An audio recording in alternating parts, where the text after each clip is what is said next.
The stunning events of the last few weeks in the Middle East have set the stage for dramatic change that could have a major effect on U.S. foreign policy. Here to talk about that is former Secretary of State James Baker. He joins us live from Houston, Texas tonight.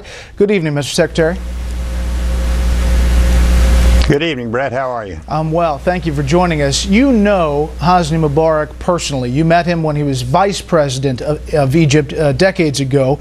You dealt with him for years on numerous issues. Right. We have some pictures of some of those early times. Understanding that you haven't talked to him, but just knowing the man for all these years, can you shed any light on what President Mubarak may be thinking, what he may be trying to do at this point? Well, all I can tell you is what I've read in the newspapers recently and seen on television, and what he said. What he said was he was willing to step down. He will not run for re-election. His son obviously will not run for election. He wants more time to effect a peaceful transition. It is really important that this transition, not only that it occur, that's important, but also that it occur peacefully. The issue now, of course, is whether or not the Egyptian people will believe him and take his word for it. There's a lot of indications that perhaps they won't. On the other hand, it is really, really important that there be a peaceful transition. And yes, I worked with him through the years, as many other high-ranking American officials have. He was never responsive to our suggestions that he open up the political system a bit more in Egypt, that he give more freedom and human rights to his people. But I got to tell you this, having said that, he was a damn good ally of the United States for 30 years. He sent his troops to fight with us in the Persian Gulf alongside American forces. He was a steadfast ally in the war on terror. He was very good in supporting the Arab-Israeli peace process. And in fact, you might have seen today where a member of the Muslim Brotherhood in Egypt said if Mubarak goes, there will be war between Egypt and Israel.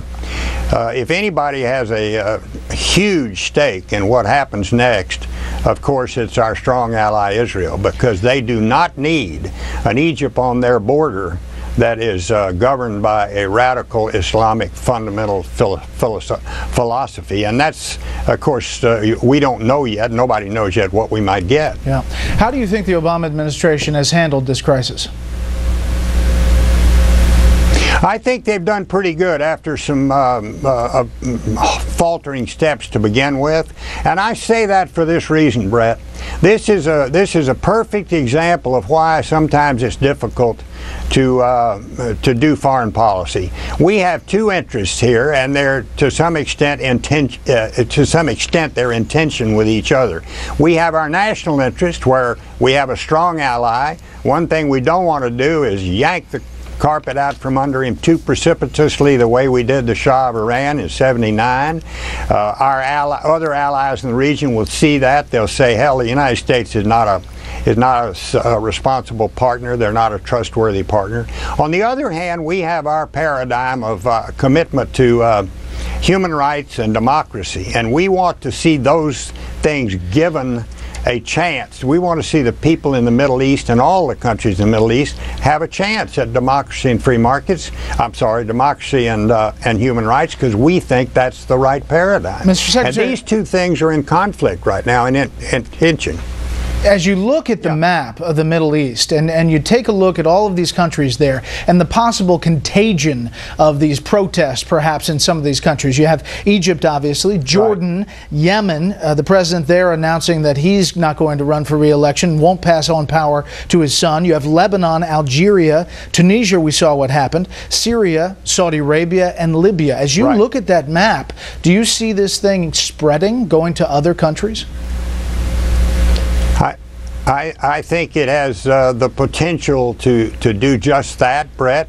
The fact of the matter is, when you let the freedom genie out of the bottle, it's pretty hard to put it back in. And in this age and day of communications technology advances, people can communicate without having to go through the mechanisms they did way back in my day. So yeah, I think there's every possibility that it could spread. Two quick things. One, you co-chaired the Iraq Study Group.